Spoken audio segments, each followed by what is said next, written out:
guys, what up? We had to take a break and now we're back. A few hours later. Feel so refreshed. Yes, we're so refreshed. Yes. I got rained on. It is raining like the freaking Dickens. Oh, But I wow. had to go to a Mhm. reading, a theatrical event, and it was marvelous. So Nice. now we're back. All right. We left off with episode 7. The I boy love this from episode.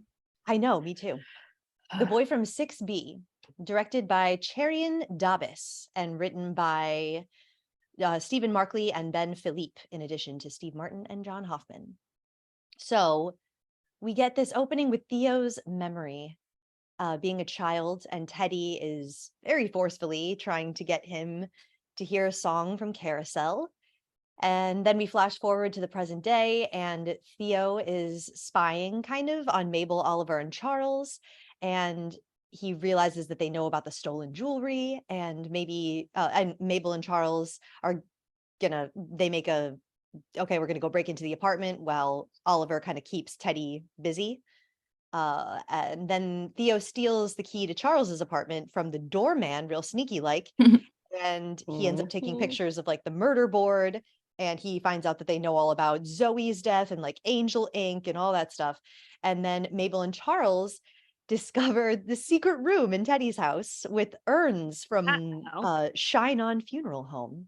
Got a lot going on here. Yeah, this episode really really threw me back because it was like so different from the tone, from the direction. I mean, coming from Theo's perspective even was so darker and like somber compared to like the lighthearted our the shenanigans that our trio is usually in. So it was, to see how it started, and I know this was my marvelous moment, using Carousel again, and I mentioned my hatred of Carousel. It's just like, the machismo and nasty male ego, like throughout that show, I hated so much. But the acting between, the child actor that played Theo and Nathan Lane was just, it was really difficult to watch, just because it was hard to it's like, I could tell Teddy loves his son, but he's also like a parent of a child with a disability, and is just like, it was almost like he was frustrated with him and trying to force the hearing to work. Or was it that he was just so upset? Like, and I know, and I've talked about, I have 2 children with disabilities, but it's like, you can sympathize. Like, it's hard. Your child has limitations, will never hear music, but it was really like, it was really sad. It was really hard to watch. And as you said, he was very aggressive with him, but it wasn't like he was trying to be mean. But that scene was really well acted, and it just really set the tone for the entire episode. And wasn't this the episode that they put in their considerations for their Emmy? I think so. It wouldn't surprise me. Yeah, it was so good. So good. And what's funny is that, like, I know we've been watching this as a recap, and like, this was the episode you can't like just listen to in the background. You have to really focus and really watch everything. So I was just looking at it. I have the awards written down here. So the awards, the Emmys of 2002, Nathan Lane won for Outstanding Guest Star in a Comedy Series for The Boy from 6B. And Lindsay Alvarez and Matthew Walters and Joseph White Jr. won for sound mixing for The Boy from 6B. Wow. And then also Kurt Beach, Jordan Jacobs, and Rich Murray won for True Crime, the episode True Crime, the first episode. They won production design for that one. And then Selena Gomez, other awards are like Selena Gomez People's Choice Award, the Comedy TV Star of 2021 and 2022. She also won 2023 Satellite Awards Best Actress in TV, Musical or Comedy. And Hollywood Critics Award 2022, Martin Short and Selena Gomez won for Best Actor, Best Actress in a Comedy Series. Not sure why Steve Martin didn't get one there, but whatever. He was nominated. I wonder who he was going up against. No, Martin Short, duh, right? Oh yeah, Martin Short, Steve Martin, yeah. I just didn't realize. I'm like, 2 people can't win, duh, obviously, No. So Martin Short won. I get that though. I can see that. I mean, he's kind of my fave. It's hard to pick a fave between those 2. Yeah. And then 2022 and 2023, Siddhartha Khosla won the American Society of Composers, Authors, and Publishers. It's ASCAP, it's Music Awards. And then they were nominated for TV theme. He was Siddhartha Khosla was nominated for TV theme of the year, and he did win for music in top streaming series of the year.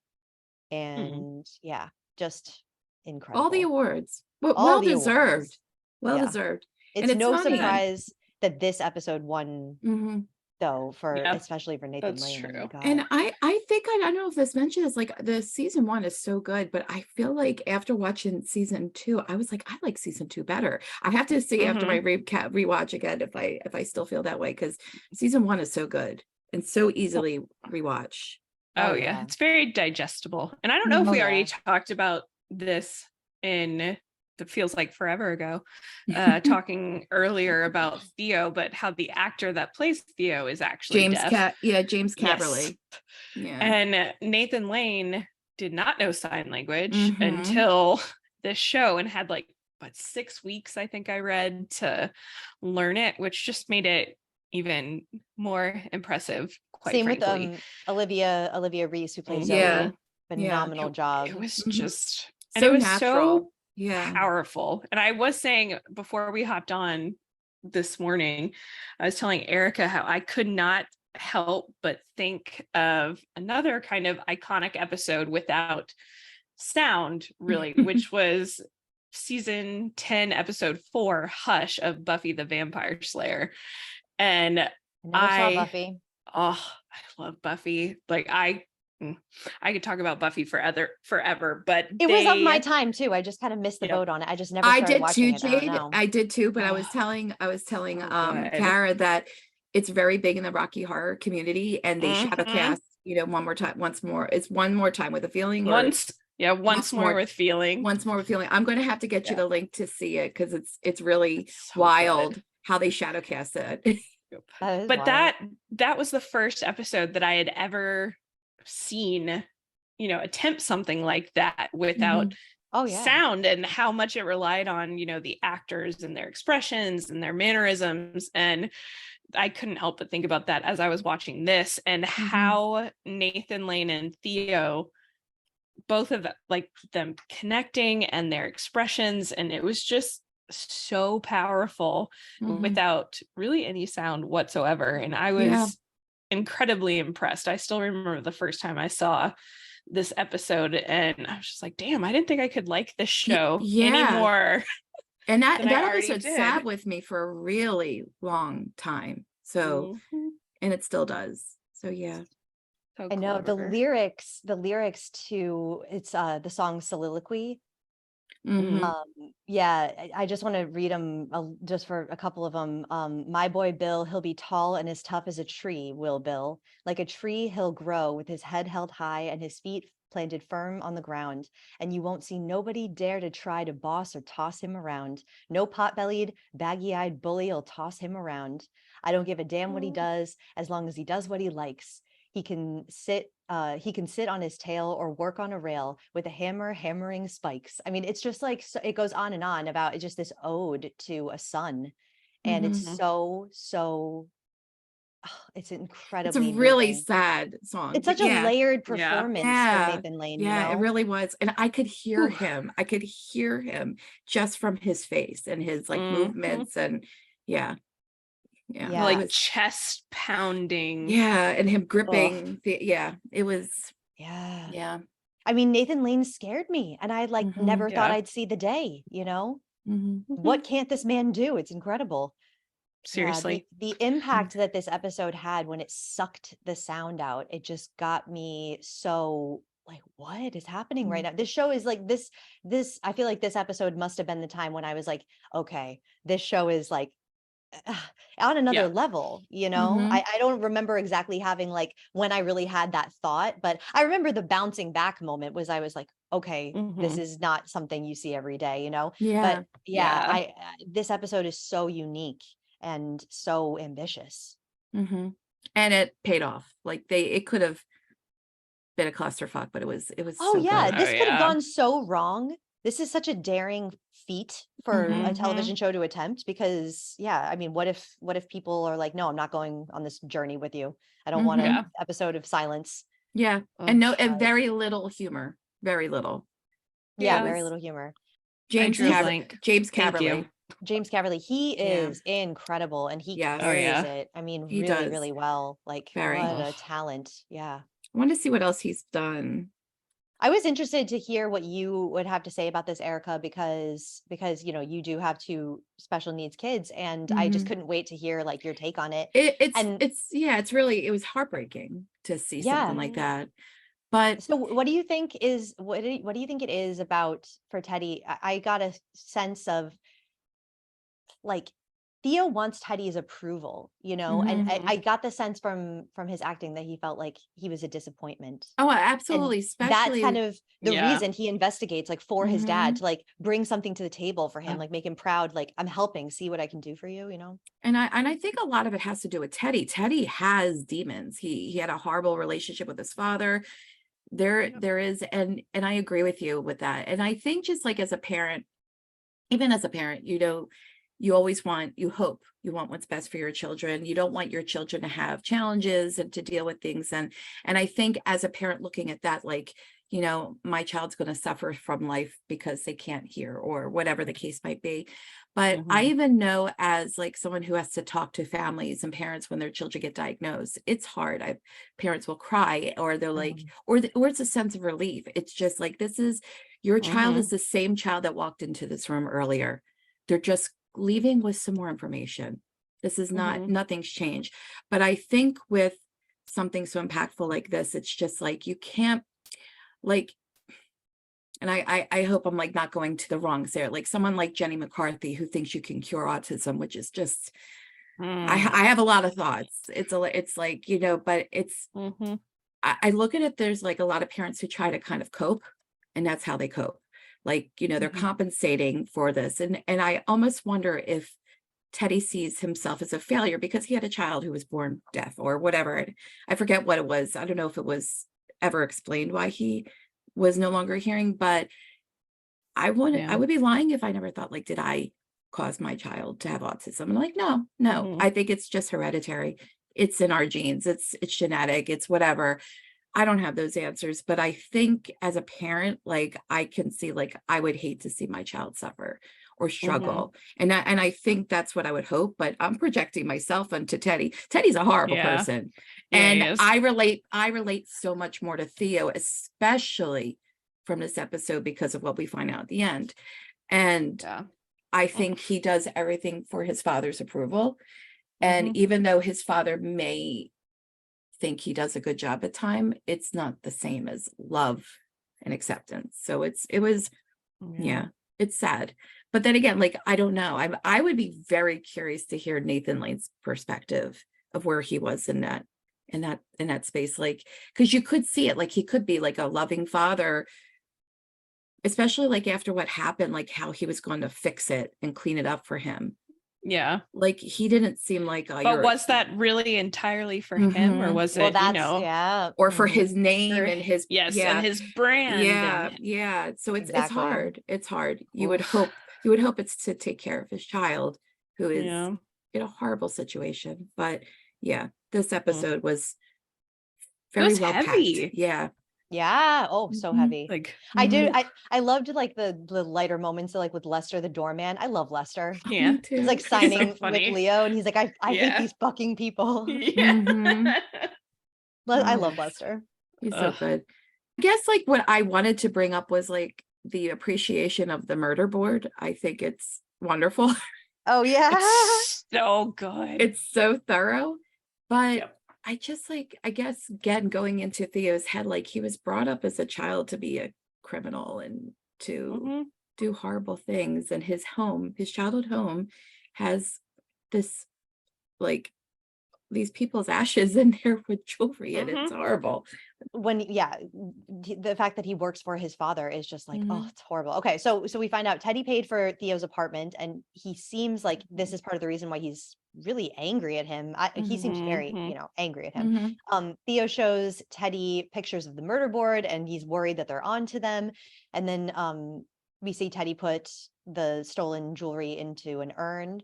And then we flash back to Theo spying on like the Hardy Boys, you know, and they break in and Zoe steals the emerald ring, knowing Theo's watching. And Theo flashes back to New Year's Eve when Zoe died.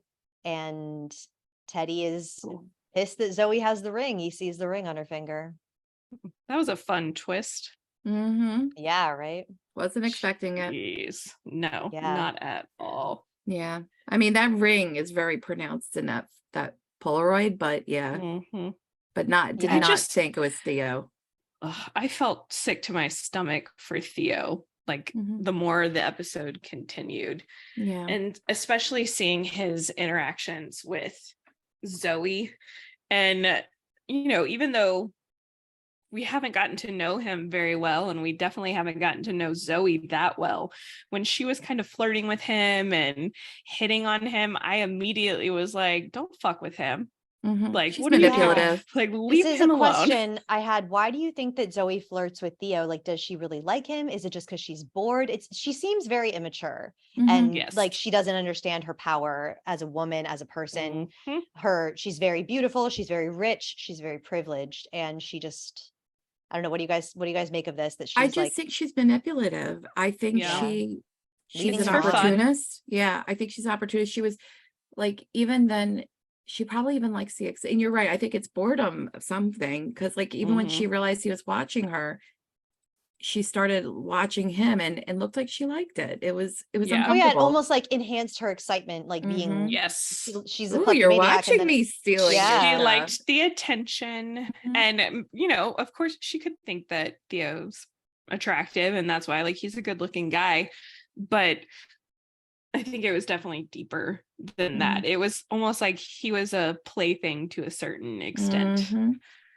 I agree. It's do not like Zoe. I really don't like Zoe either. But I gotta say, Olivia Reese is an amazing actor. She did, because this role is so outrageous and so. How do you make someone who says you're gonna get finger fucked by your cousins? How do you make that work as an actor? Like I would be just daunted at the task of playing Zoe. I mean, it is no small feat. So bravo to you, Olivia Reese. Well done. Before we move on too far, I do have to say, like Teddy, there was the one part that I found kind of light in this episode was the fact that Teddy has like a comical amount of hidden rooms. Yeah. He does. That kind of, I don't know why. What the fuck is happening in this apartment? I know. How? He's so sinister in his secret rooms. But yeah, so this Zoe death, right?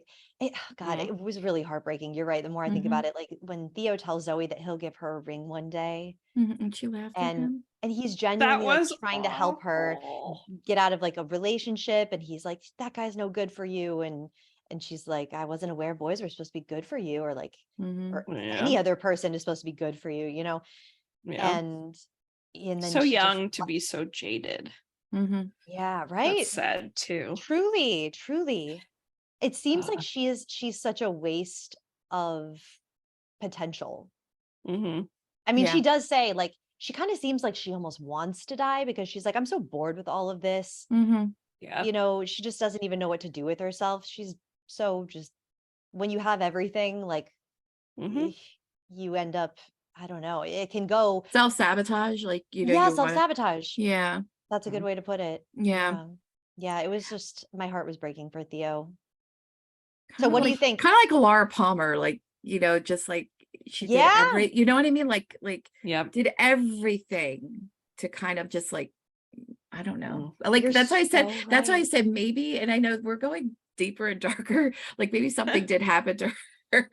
And that's why she said that really disgusting thing to Mabel. But yeah, dude, you're right. But I definitely agree. I didn't like Zoe. But I would like to say the fact that she wasn't like fluent in ASL, but I liked how the story, they said, oh, she has a cousin, and at least that's how they tied it together. Like, because I am definitely like, I know a couple letters, but like, you know, to be able to have a full conversation. And they also, I also like that I appreciated that they kind of made it that we to make it work, especially for those scenes when he was far away from people, that he knows how to read lips. Like we were able to kind of explain that. So it's not just so hokey and kind of like, okay, whatever. We're just, it's making sense. But yeah, definitely appreciated that. What do you guys think? Was it Theo's fault? Like I think that the episode, she clearly pushed him first. Like the writing is clearly trying to show us that Theo was, it was very much. It was an accident. What you mean by fault? Like, was he a cause? Sure. But I don't think it was even an accident. In terms of, like criminal responsibility, he didn't intend to do it. He clearly just reacted to her touching him first. So I felt did he shove so her? Awful for him. Did he shove her like accidentally? I don't think we got a good enough view. Like I thought she just fell back. Like he was reacting she pushed and him. She fell back. Yeah.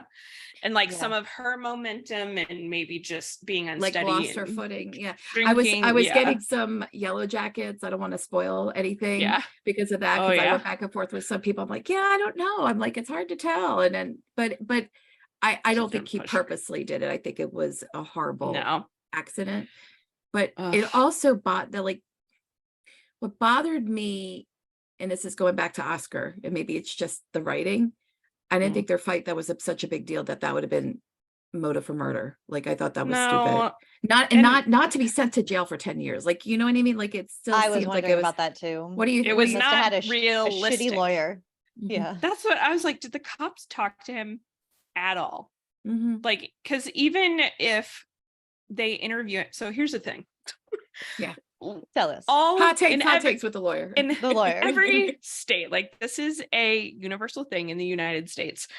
Even if Oscar had confessed in a police interview and that was all they had, if the only thing they had was her dead body and him saying, we had an argument and last time I saw her, she was up on the roof and I don't know what happened, and they have nothing with that. But even if he confessed, they need some sort of corroborating evidence in order to actually charge him with that, because a confession alone is not enough. You have to have something else corroborating that.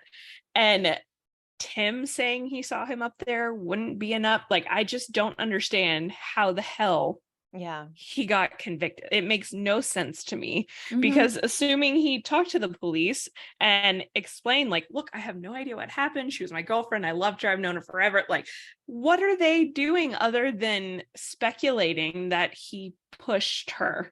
I know. There's nothing. The only thing I can maybe, and I know I'm really reaching, is like, well, maybe because she's from a well-off family and he is not. He's socially, economically, he is not. Then maybe that's why. But like it was like, I agree with you. 100%. I had a hard time. Yeah, that was probably the only thing. Like there was just like, like that fight was stupid. It was lame. If Tim had gone in and said something and lied about him actually seeing something when he didn't, like, we would have seen that. That would have been part of the show. So I don't know. And he was told not to say anything. Like he was, so maybe he didn't say anything. That was I was willing to forgive it because of the rest of the series, but that has always bothered me. Same here. Maybe that's why they got rid of him. Poor Oscar. Okay, so then Mabel and Oliver go to Shine On Funeral Home and they discover another secret room, and Theo is there, grave robbing, doing some of that. And then Charles and Jan go on a date and they dance and they play sexy Scrabble, and it's adorable. And then Theo, flashes back to New Year's Eve on the roof when he comforted Zoe after her breakup with Oscar and asks for the ring back, and Zoe falls to her death. And Tim saw what happened. Teddy threatens Tim's life if he tells anyone. He saw Theo fight with Zoe, and then Theo kidnaps Mabel and Oliver, and Theo tells Teddy that they know the truth about everything. Oh my. So we already talked about the whole Zoe death of it all. What about this Charles Jan date? I just love that Jan is like so overtly sexual and like kind of scares Charles, like she's just so like she's so it's so funny because she's like kind of conservative, but then she's just got this kinky bassoonist side. Is she kind of like what's her name's character from American Pie? The girl from Van Camp. Allison Hannigan. Yes. Oh my God, good call. Wow. What was her name? I can't remember the character, but you're right, Allison Hannigan. Oh my gosh. Yeah. Like that all is such a good call. I was a band geek too. I'm not. Yeah. I'm band geeks and theater kids were particularly horny from what I remember. Right? So horny out. And punny. I'll bassoon you later. Oh my gosh. I'll bassoon you later. Oh my God. Okay. So I do have to say one more thing about that was hilarious. Martin Short falling off a chair is really funny.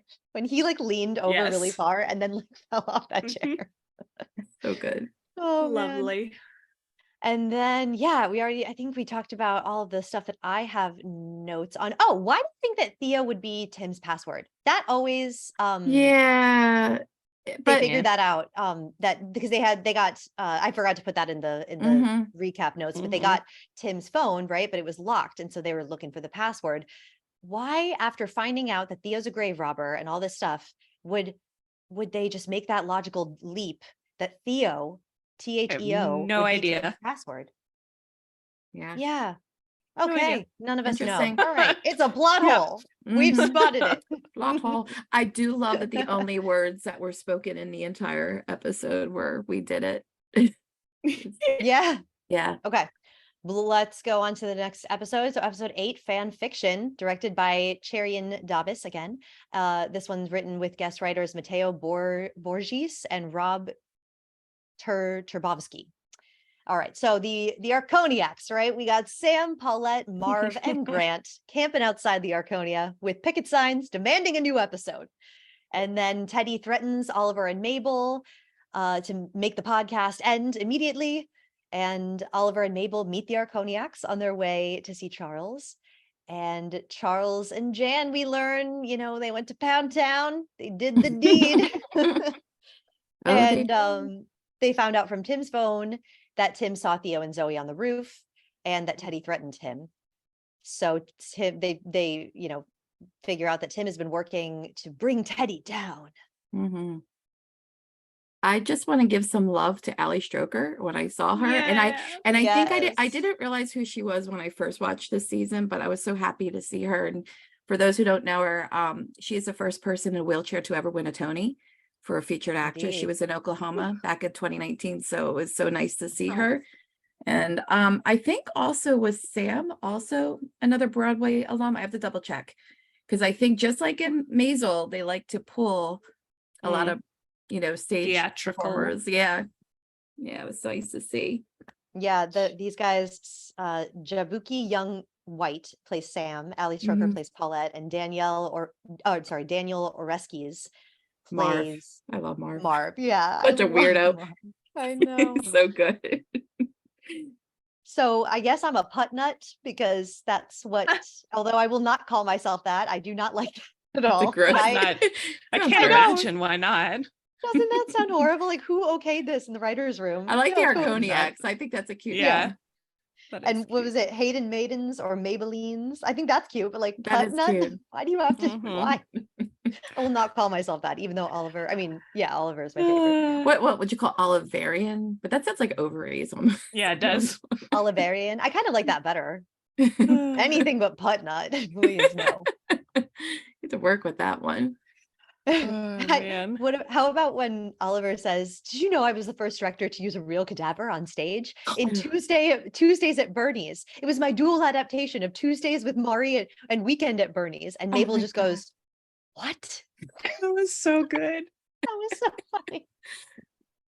I don't know if I want to see that. I know. Although I do love Weekend at Bernie's. It's true. I know. Oh my God. When they met them, they're like, "Thank God we have fans." And then they were thank God vultures. We have fans. Yeah. Yeah. Precious. Later he's like, "Back off, you vultures." Oh God. We don't work for you. So good. I do want to just mention that were any of you grossed out the fact that Brazos was their safe word? Yes. Oh my God. And Mabel was like, what can I do? What's my safe word to get out of this conversation? Yeah, that was so funny. No. Didn't need that. Nope. I love Lots of Jan. visuals. Steve Martin is a lot of things in my head, but a sexual being is not one of them. Like there is just a really? mental block. I don't know why. Like for whatever reason, there's just a mental block there. Like even after the jerk and all sorts of like, I don't Can't know say what that it anymore. is. After King Tut. Oh yeah. I think it's probably because my first introduction to him was Father of the Bride. Oh, I love and that movie. So I just was like, no, Steve Martin, no sex. The Jerk is mine. The Jerk was mine, and it will forever be my favorite, even though some of it is like a little, but it, oh God, Bernadette Peters. So funny though. Bernadette Peters. I just want to, let's just sing the song. Oh, good. Okay, before we move on, I do have to say, Nathan Lane nails the villain. And like, it's so weird to see him say things like, he's so deep in my pocket, he's tickling my balls. And like, I know. And then watching Nathan Lane say, having a deaf son ended my marriage, that and all the whores. I was like, what? Like, sir. So disturbing. I don't like seeing Nathan Lane. And then what we find out about him later, it's even more like, what the hell, Nathan Lane? Yeah, right. Okay, so the three, our trio meet Detective Williams for help to beat Teddy at his own game. I love that. She says, yeah, I know, me too. I love the scene. She says she's running a low-key tox report on Tim's laptop that someone used to type up Tim's suicide note. And also that she'll like give him protection if they release a podcast with all their evidence. The who, the why, or the who, the how. When they were like, the who, that's just me. The who, the how, the why, and the why now. That was so funny. Okay. And then I had to type that out multiple times just to kind of get it. I was like them. I'm like, what? Who, what, how, no, what, why'd you say what? There's no what. All right. And then Jade and Oscar show up to help out with the murder investigation. And Oscar tells them that Tim got the green ring the day before he died, actually, in fact. And Jan insists that Teddy did not do it, that they should probably reconsider Howard the cat guy as a suspect. She's pushing that real hard. And then Oliver invites, very suspicious. And then Oliver invites the Arconiacs to join them and help in the investigation. Love that. Love that. I love that. But, watching, I wish I could remember how I felt about Jan when I first watched this, because watching it now, I'm like, ugh, that's obvious. She's trying to push them away from, looking at Teddy. But now that we know. Why do you think Jan wanted to like divert suspicion from Teddy though? Because that's never really answered. Like, do you think it's is it because she knows that he's innocent and she wants to make sure he's protected, she wants to get him away from, because I mean, I don't know, but going back to Howard, he's just like so obviously not. And I think that pushes it really far away. Like, I think she knows that Teddy is guilty of something. And if they get there, they're going to find out more. Oh, okay. So you're saying I think she's so smart. She knows, like, even like she doesn't know what happened with Theo and Zoe, but she knows like there's something going on there that they're figuring things out. By going back to Howard, where Howard is obviously not involved, it's just going to put them back in circles, and they're just going to be like, yeah, that's the only thing I can take from that. I don't know. Like, I think she is very calculated and always wants to be one step ahead. And if she has distrust for Teddy, like you're saying, like she knows he's up to something. And if she starts to see that their deduction skills maybe aren't terrible, she's like, oh shit, like we need to. She gets a little nervous. Something. Yep. Yeah. I think that it's also hilarious that Detective Williams would want their help. She's like, you could release a podcast and help out the cops. I mean, this show it asks you to really suspend some disbelief, and I am with it. Like, I don't care that this is silly. I love it. It's more entertaining. Yeah, and I think the only thing I could think of is why, I don't know. I have no idea how law works in some ways, but like, because she had already closed the case, that if it was done this way, then maybe she wouldn't get in trouble. evidence, if there's any, or, renewed public scrutiny or pressure, that's not a terrible idea. Yeah. Like it's kind of like taking it out of her pathway, allowing like this private investigation that could, okay, fine, we'll reopen it, or something. Yeah, good point. Favorite line for me of this episode is Oliver. When I just love that, I love how Oliver hates Jan so much, and he's like does not want her to help. Like she's one of those French pigs who can sense truffles underground from miles away. Only the truffles are bad ideas. That was I died. I love it. Good. Oh yeah, and there's one more. As I said to Paula Abdul during our production of Hedda Gabler, we've got to start thinking outside the box here. And then he does this like his oh gosh, Martin Short laugh. Oh God, Paula Abdul playing Hedda Gabler, guys. This image I just want racks me up. bring Paula on, please. Did you guys ever watch Paula Abdul's reality show, Hey Paula? No. And I love Paula Abdul. I did not know that was a thing. Oh, it's a thing. Yeah. No, I need to find it again. Yeah, it was that sounds awful. It was it was in the most glorious way awful. Really? This kind of shit would never be allowed on TV nowadays. Paula Abdul is something else, man. This is in the early 2000s, and that is that show really cracked me up. That was good. So when I think of Paula Abdul as Hedda Gabler, and I played Hedda Gabler, I know the play very well, so just that never ceases to just crack me up. All right, next, moving on. Do we have anything else to say about this section? Marv had a really good reaction to Jan. I love how everyone's like reacting to how young Jan is compared to Charles. He was like, my ex-wife is much younger than me too. Charles, yeah, thank you. Was this the part where she brought in the pizza rolls? Yes, the dry pizza rolls. Oh my I need to gosh. get some dip for these very dry rolls. Yep. That was funny. He said something like, your ideas are bad and your pizza rolls are dry, and I can accept one of those, but not both. Jan is reverse helpful. I'm sorry, I could go on. Like I don't even have any of these. There's just too much. They're so funny. That was just hilarious. This was a really great episode for Martin Short. Oh yeah. And then he has this little audience with all the Arconiacs, these new people that he can, show off to, and it's fabulous. For a reenactment of sorts. Oh God, that was so good. Oh God. And this is also where he mentioned that they would know the how. Like he appreciates his listeners, like just like how we appreciate our listeners. I know. For I sure. love to see Oliver is not all like selfish. Like I mean, granted, this is totally just to fulfill a selfish end to help him solve the mystery, but still, like he's aware of other people and he's aware of other people's strengths and and he does say to Charles, like, you don't tip, you monster. Like Oliver's got some good points, Yeah. Yep. He's not a sociopath. No, he's a good guy. No, we all have our moments. Just, telling people to jump off a stage. Yeah, just a little of that. The whop. God. Okay, so then Oliver directs a reenactment of how Tim died, right? Concluding that Theo killed Tim and then wrote the suicide note. And Oscar and Mabel tell Jan to leave. And Jan goes home to find a note on her door that says, I'm watching you. And OMITB releases their podcast. And Detective Williams shows up at the Demas' apartment, arrests them, got them, nailed their asses. And then Williams finds out that Tim was poisoned, already dead when shot. And the Demases weren't even in the building when he died. I love how she says that line. She's like, I'm looking at footage of the Demases. Yeah. She says it like so extreme.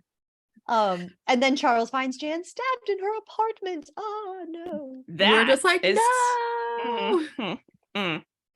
I just had a killer on the loose. Killer on the loose. There was just a couple of notes I put on here. I said that we were just marking Marv. We're marking Marv. Cuckoo. Oh my God. These honestly, lines are like imprinted in my brain. It's like I don't even have to try. Jan being found stabbed is the first time that I thought she was actually the killer. Oh Yeah, I didn't 'Cause, really like, buy that. It took me a hundo. very long time to get there, but as soon as Charles opened the door and she'd been stabbed, I was like, that bitch wants attention. She wants to throw him off the scent. I was like, that's what. That's It all took our me a true while, but I crime finally got watching. We there. were like, yeah. Yeah. It's Yep. like, okay, fine. She's Oh, I just thought it. your input is destructive and your pizza rolls are chewy. Normally I can forgive one of those things, but not both. That's what I did, write that one down. I just saw it in my notes. Oh, God. Oh, that's so good. Oh my God, Gold. what about the part where he goes, the pointy delivery of he's like, no, Tim Kono was pointier. He had a pointier delivery. And then the But it Sam made goes, sense. hello, Lester. Did I happen to receive a package with a ring in it? I was cracking up. So funny. Oh my gosh. Oh my gosh, this actor, his name is Jabuki Young White. He's so good. I really enjoyed his performance as Sam. I liked really, it. I He mean, was all three of them, adorable. but I really want to see him in more stuff. He's a great actor. And then Charles, I just have my note says, Charles, I think she's mad at me. So dumb. I do think that they wrote Steve Martin to be a little bit stupid. Yeah. Mhm. Naive and like kind of missing the obvious sometimes. Yeah. But I I'm like, kind of like Charles. he was Innocent. so lonely and like he needed someone that he is fully like blinded by. I have met love at many this people like point. him. I have met Yeah. many people who were manipulated by their partner, and that person was a horrible person. And Yeah. You don't want to see it when you're, dead set in it. And Charles was definitely all in. Oh, he was all in. But he was hook, line, and sinker. Ugh. Okay, so dirty. I know, right? Okay. Double All right, time. so double time. All right, episode 9, double time. Director is Jamie Babbitt. The guest writer is Kristen Newman. And okay, so Charles and Jan are freshly in love, right? And Charles wants to quit the OMITB to be there for Jan. She's what matters. And Charles's stunt double, Saz Pataki, comes to visit. Wonderful. Helping with the investigation and suggests that the murderer was in love with Tim. What do we think? Yeah, that was a delightful surprise. I'm sorry. I was not expecting that. Yeah. It was so funny. And I know sometimes Jane Lynch is like, some people either love or hate her. I just love her to everything she's in. Same. But it was so funny. The fact that she dresses like him no matter what. It was so good. Yeah. Oh my God, it's so good. I just never would have thought, like, if you would ask me, does Jane Lynch and Steve Martin look alike? I would have been like, no, what? Nope. They kind of totally do, though. It's so, who thought of this? Genius. Somebody did, and it was hilarious. I'm wondering if there's any connections to, oh gosh, please help me.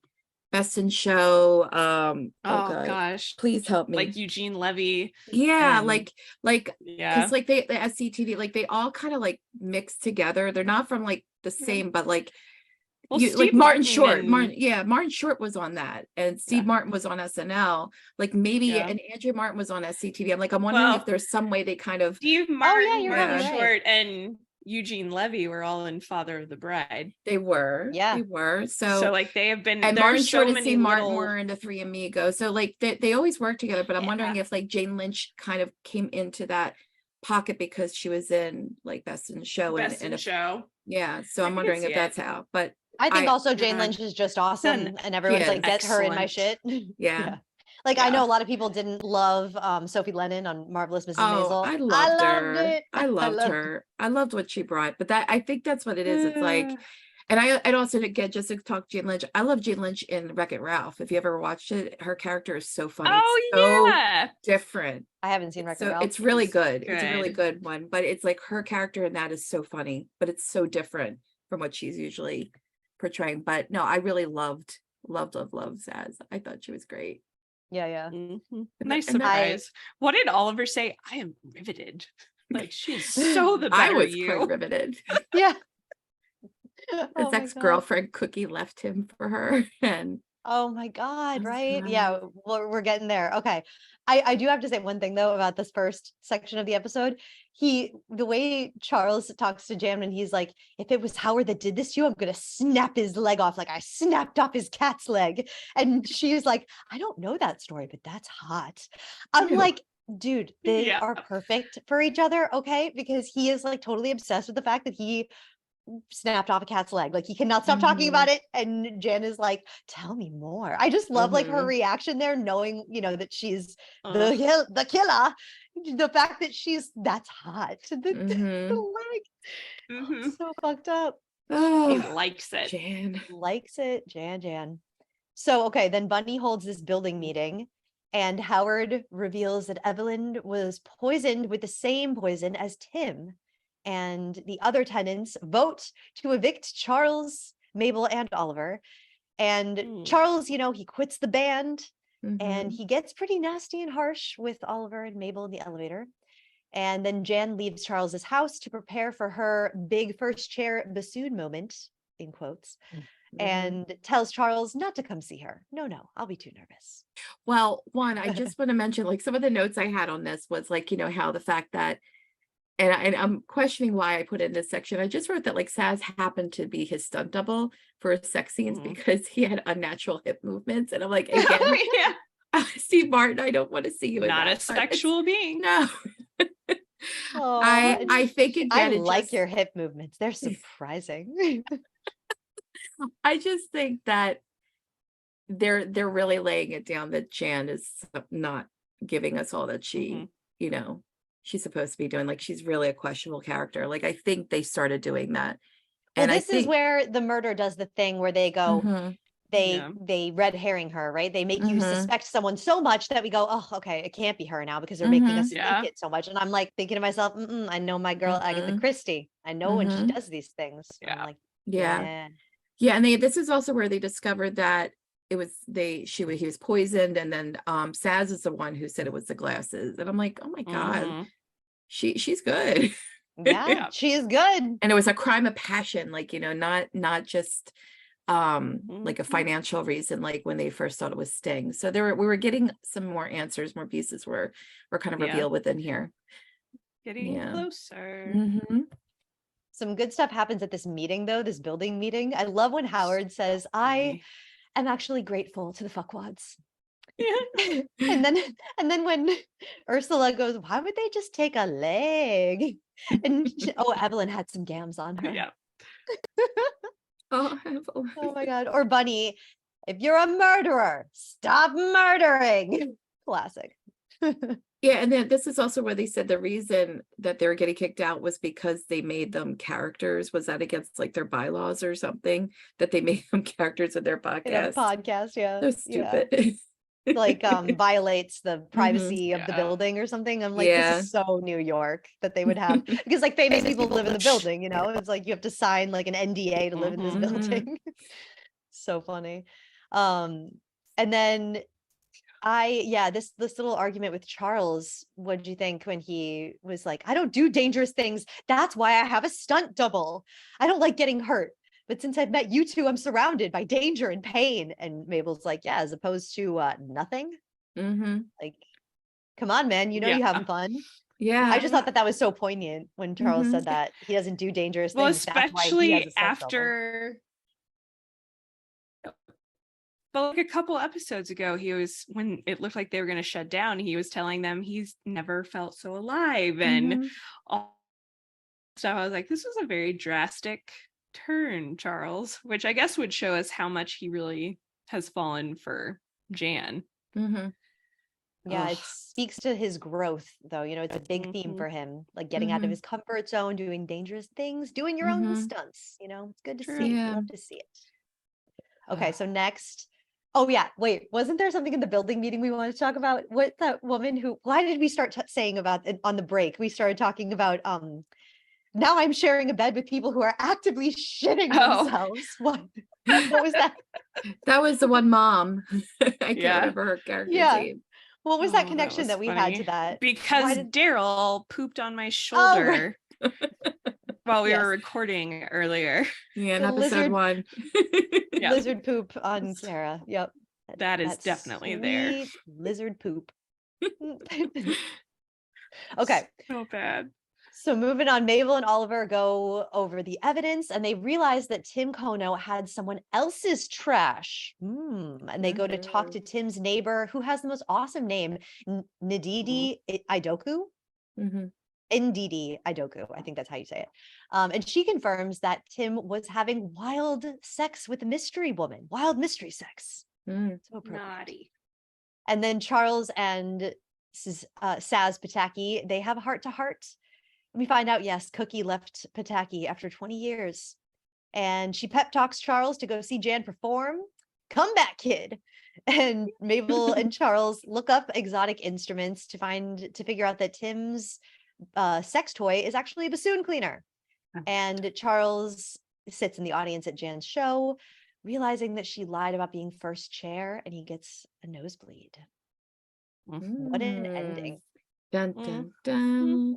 But it's also, so just a few things. She's second chair. We know she doesn't like to be second. Yeah. I thought she was going to kill the first chair bassoon. I thought that was going to come out at some point, like a throwaway. I mean, if she hadn't gone to jail, she probably would have gotten around to it, you know? Oh, yeah. That would have been on her list somewhere. Yeah, that's a big thing in Poirot novels, is like, it's easy. It's like the whole, it always comes up with Poirot. He's always saying how murdering, once you do it once, it gets easier and easier the second, and third time. And that's how a serial killer is born. So yeah, Jan, I'm hoping, I hope that Jan wouldn't go do that. I really want Jan to get better so that she can marry Charles and be happy. Please have that. Goodness. I love the part where Oliver's like, exotic instruments. Somebody young look that up. Oh, goodness gracious. That was hilarious. Yes. Because that's like how I always am too. I like hate doing anything on the computer. And whenever I can, I'm like, Kara, can you just computer? Thank you. Just do that thing on the computer because I hate it. And she does because she loves me. Yes. Okay. Moving on then. Anyone else got anything? I just have that when Saz said, yeah, come back, kid. We are so going to get Tarantino'd. Yeah. I looked it up because I'm like, what does Tarantino'd mean? It's a verb in the Urban Dictionary, and it means to completely destroy something in a very violent and spectacular manner, normally by accident. I don't think that's what she meant, though, when she said, we're going to get Tarantino. Do you guys know what she means by this? I mean, I was going to just say the only thing I know about Tarantino and the only thing that kind of comes up all the time is his obsession with feet. So it has nothing to do with that. Or I just could not figure out what this line meant. So listeners, if anyone can figure it out, please write in. Let us know. What does Saz mean by we are so going to get Tarantino'd? Yeah. I wasn't too sure. All right. I kind of assumed he thought there would be more that led into like another season of the podcast, or like more material for the podcast. But I don't know. How is that Tarantino like? Well, because Tarantino is super fucking violent. Like that's, one of the standouts about Tarantino films is how graphically violent they are. Right. Yeah, that's why that was Urban Dictionary slang means to destroy something in a violent manner. I was like, that was the only leap my brain made. So I don't know what they intended, but listeners, please tell us if anyone knows. Okay, moving on to the final episode. Open and Shut, episode 10, directed by Jamie Babbitt. Written guest writer is Rachel Berger. Tim Kono walks us through his murder, right? We get it from Tim's side, how they met Jan, how he met Jan and started a relationship. He was lonely and she was there. And that's sometimes all it takes. And Mabel and Oliver tell Charles that Jan was dating Tim. And it has to be her because she lives on the 6th floor, where Tim had the garbage bag. And Charles finds Jan's old note and she comes to apologize for lying. Charles invites her in for a drink. And then Mabel and Oliver break into Jan's apartment. Then Charles tells Jan that he's falling in love with her. And Jan says she's in love with him too. Charles figures out that Jan's trying to poison him like she did to Tim. And at the same time, Oliver and Mabel discover Jan's poison stash, Jan's little helpers or whatever she calls them. Jan's little toxins, that's what it is. Jan reveals Tim dumped her 2 days before she poisoned him. And Charles explains the evidence against her. She wasn't playing bassoon, it was a recording. And her handwriting comparison, her little J's gave her away. Brilliant. And brilliant. And Jan explains that she stabbed herself, and she had to kill Tim after finding the green ring he ordered because it must have been for another woman. And then Mabel and Oliver find the green ring and rush to save Charles. Wow. No. Very riveting, very like, wow. Oh yeah. All the stuff that they like Charles came up with just when he started really digging deep into it. I was pretty impressed. Like they really he put that together very like yeah quickly and thoroughly. And I loved how like he associated the letter J's, because I mean her name's Jan, so he must have picked that up even before when he realized it, because it's such a specific detail. Not because her J's were very unique. I just wanted to mention, like in the top of the episode, like Oliver said he just loves this will be an amazing finale. So again, they're getting meta again. I know. I love it. What a terrific goddamn finale this is gonna be. There was also that part when they were going into the apartment and he's like, we've got to break the door down. We weigh 125 combined. Oh, thank you. It's the dips. Okay. Yeah. 1, 2, 3. Go, Mabel. Go. And she's just like, and then he just runs and throws himself against the door. And then the iconic Martin Short, and he like hurls himself and then falls down to the floor. Oh my God, it's so funny. Martin Short really gets me. Tickles my funny bone. Good. Okay, so what about Jan's whole like creepy? We talked about it a little already, how she gets like excited by like when when Amy Ryan does that like thing, how the cat died. You know, she does this she's like, I didn't poison the cat, I didn't do that, and then they flash back to like see the cat like licking the blood, and then she does this like her eyebrows like flick, you know, and she's like and then she does that thing where she like leans in really quick and she's like, what? Like she's so unhinged, you know. It's like you never know. Demented. Like, oh my God, she's just so good. Amy Ryan is killing it. She's disturbing. Yeah. I don't want to get into that brain. And she's impressed that he figured it out. Yeah. Like I love that she's, even though he is she's already like a step ahead of him, so that helps. But I love how she's like getting turned on by him figuring out and putting together all of the things that she did. It's like he's admiring her work almost. That's how she and she's like, we're just gonna get together, and I love this, let's let it all hang out, you know. And also just like the fact that she was able to kind of like confess and tell him, but enjoy as she's doing it. And even when he was like, well, you know, saying, oh yeah, you poisoned him, and how she did it, and then she actually didn't poison him the same way. She was not 1 step, she was like 3 steps ahead with that handkerchief. I was not expecting that. Like I was like, what? No. Like when he started saying, he was like, oh, I'm not drinking at all, I'm taking stage sips because there's poison in it. I was like, yeah, Charles. And then with the handkerchief, I was like, oh shit. I was like, this could actually be bad. Yeah. Oh, buddy. And this is the section where Oliver has the line, the saddest thing about this is that if Jan weren't a murderous maniac, she'd be perfect for Charles. And it's like they would, because he loves to solve murder and she loves to murder. Okay, so Jan gives her villain speech. I know. She professes her love to Charles. She turns on the fireplace and leaves him for dead.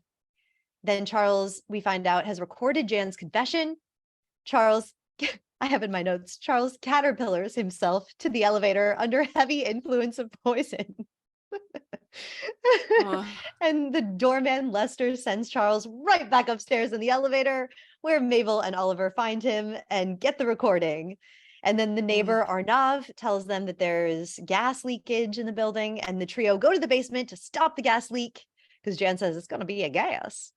And Jan shows up with a gun, and they defeat her by ramming Charles into her, knock the gun out of her hand, and Mabel punches Jan, and then Jen gets arrested. We got her. But her showing up with a gun with a gas leak too, I was like, what are you gonna do? You can't fire it. Yeah. Like, this is not gonna be good. No.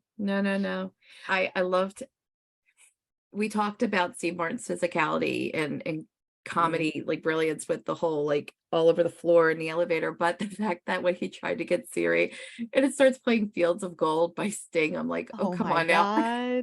But he even put his hat back on. He was like, I know. It's like, thank you.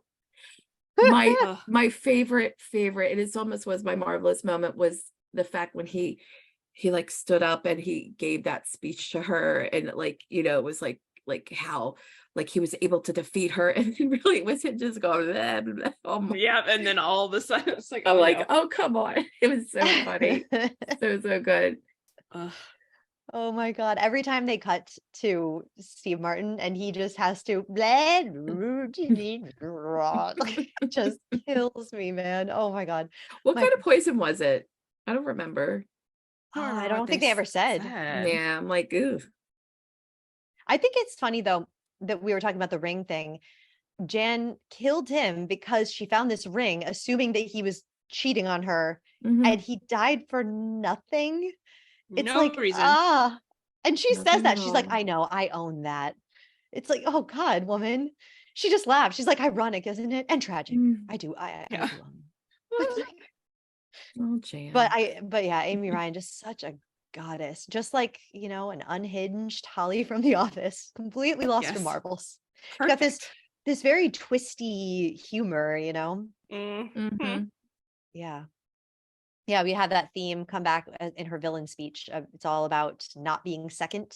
Oh, yeah. And yeah, Jan just cannot handle it. That theme of her life is like, nope, broke the camel's back.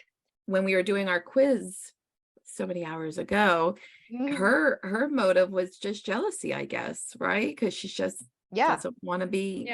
Yeah. Probably jealousy with a little bit of revenge in there if he's thinking that, if she's thinking Tim is stepping out of her. So this is what I wondered when, you know, this episode wrapped going into season 2. I remember thinking, I was like, oh, so if, you know, there's any chance that Jan gets out and is still like infatuated with Charles, I assumed that his previous flame would somehow be back in the picture and that would be a conflict in season 2. And I remember being kind of sad that that didn't happen. Even though I love season 2, I did want more Jan.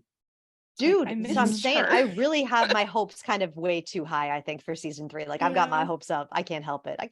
Give me something to hope for here. I think it's fair to have your hopes up when we look at the freaking cast for season 3 too. Like I can't wait. I know, me too. I'm excited. Yep. Anything else about this part? Oh, I just see in my notes, comedic genius of Steve Martin banging the elevator with his crotch. Or just Charles, like in that baby stroller. Steve Martin, the look on his face, that dumb look on his face sitting in that baby stroller is like, what an image, man. Oh, funny. So good.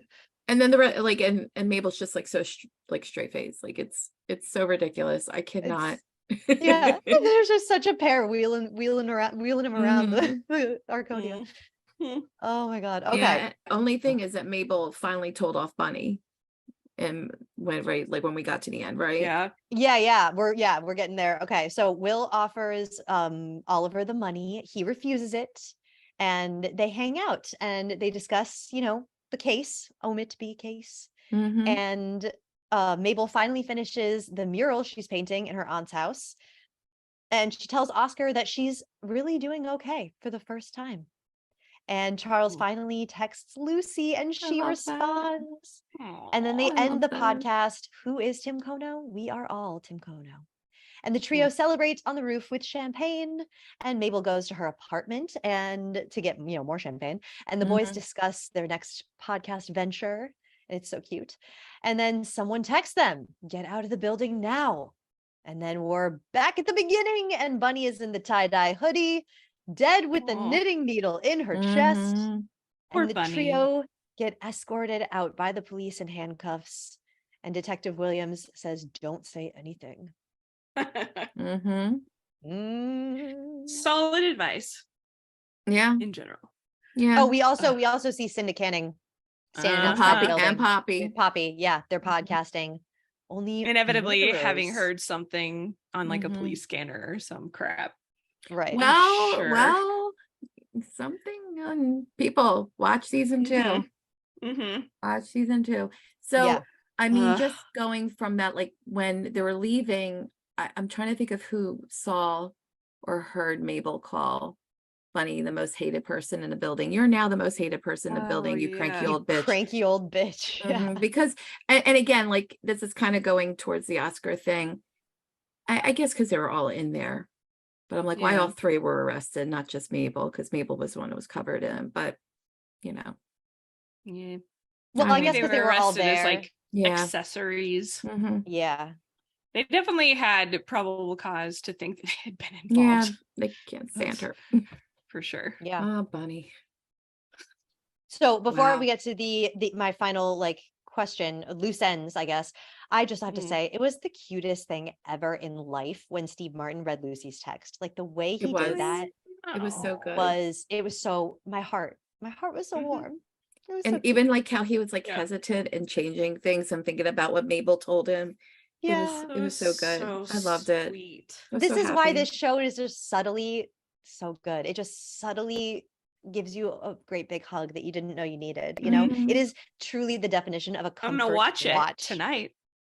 Yeah, right. It's just a comfort watch. Like, when is it never a good time, or when is it not a good time to watch Only Murders in the Building? Never. That's the answer. It's always a good time. Always Only Murders time. It's true. And yeah, the only other note I have is Oscar and Mabel have a cheesy scene. I just am not a fan of this. Like, I'm so bored by it. I'm really glad it didn't continue into season 2. Sorry, no more spoilers. Whoops. No. All right. So now it's possible that when we talk about loose ends, we might get into spoilers. So if you haven't seen season 2, you've been warned. You are warned. So what do you guys think of the fact that we never really find out who or actually, no, this is my question. I can't, because I haven't seen season 2 in a while. Do we find out in season 2? You don't have to say the answer or whatever, but I know that there's a lot of stuff that goes on with the police department and shady dealings in the police force. Do we ever find out why Tim's phone wasn't sent to IT and like why the Tox report was messed with and everything? Kara, you watched it more recently. I did, and you would think I would remember more. I watched it less than a month ago. And I don't think it is ever really talked about. I think that's a loose end. I don't think it Maybe we should put it down as a loose end and see if it does get answered when we do our rewatch. Well, I would assume, and here's what's not realistic, because if it's an unintended death, there's going to be some level of investigation, and them going into his apartment, especially when it's a gunshot wound situation, like gather his cell phone, like do something. And that just they like left everything. Yeah, that room was a mess. That the only realistic thing was that, well, and they don't clean up like crime scene.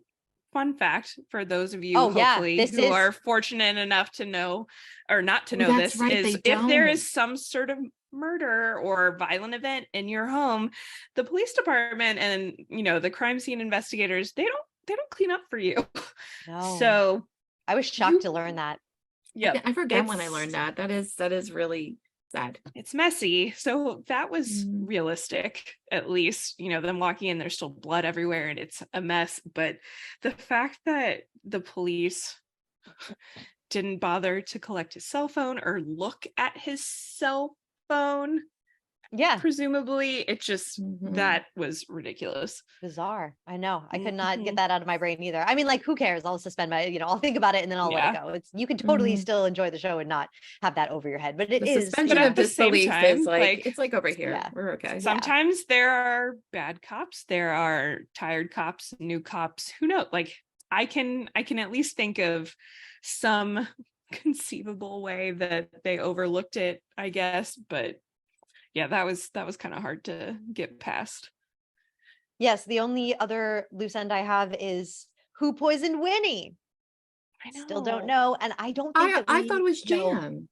Do we think it's Jan? No. I don't think it was never like point blank revealed that it was Jan. No, Jan says it didn't. Doesn't she say I didn't poison the dog? Didn't.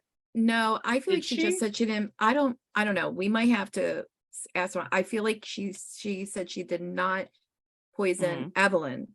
I really think she did poison Winnie. I assumed she poisoned Winnie. Yeah. Especially because, you know, they were getting these notes, messages. The leader, you have to go after the leader and warn them, you know, to stop the podcast. So I need to look at that note. Assumed, it was, see if there's any J's.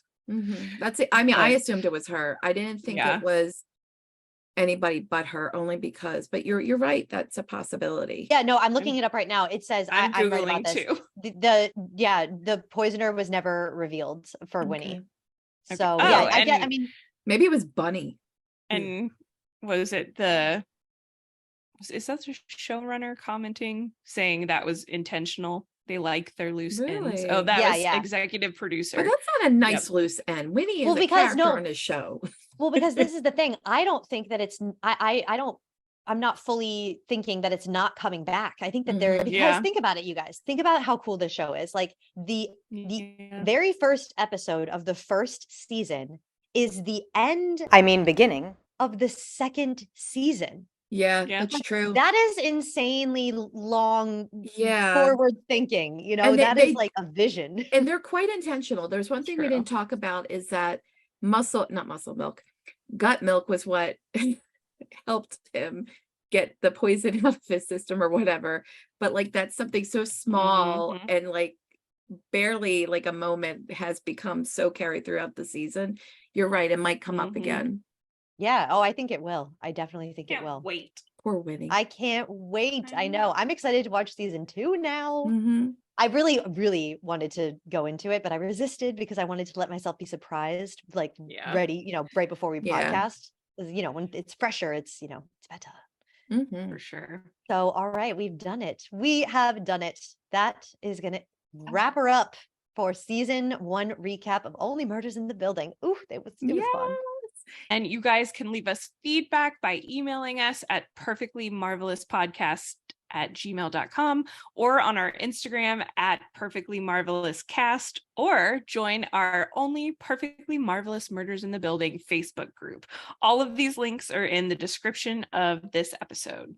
Yes. And also in the description is that quiz that we were talking about, the which character are you quiz. Take the quiz and let us know what answer you got. And if you want to take the quiz with us, come to Patreon. It's a whole lot of fun. We have a fun little video. Ladies, I have had a marvelous time talking with you. This is so much fun. So fun. Thank you. Thank you so much, dear listeners, for joining us. I'm Kara. I'm Erica. And I'm Jade. And we'll see you. But sooner or later. Oh, hello. Did you enjoy? I see, since you've come to the end, you obviously enjoyed it just a little bit. Have you subscribed to the channel? If you haven't, don't be that bitch. Nobody likes that bitch. Nobody likes the bitch who watches the video from start to finish and then doesn't subscribe. I mean, come now. Come now. Children, be polite when you're in someone else's YouTube channel. Take off your shoes, say please and thank you. Wipe your bum when you go to the toilet, all the things. So, I don't know what I'm talking about. My point is to subscribe to the frickin' channel. It would be amazing. It would really help us out. Leave us a comment. Tell us all your thoughts. I'm terribly interested in everything that you think. Thank you for being here. And if you have subscribed, I love you so frickin' much. If you're a patron, I really I could kiss you. I love you. And if you've just enjoyed, you know, our shenanigans, I also love you very much. Okay, see you later. Mwah, bye.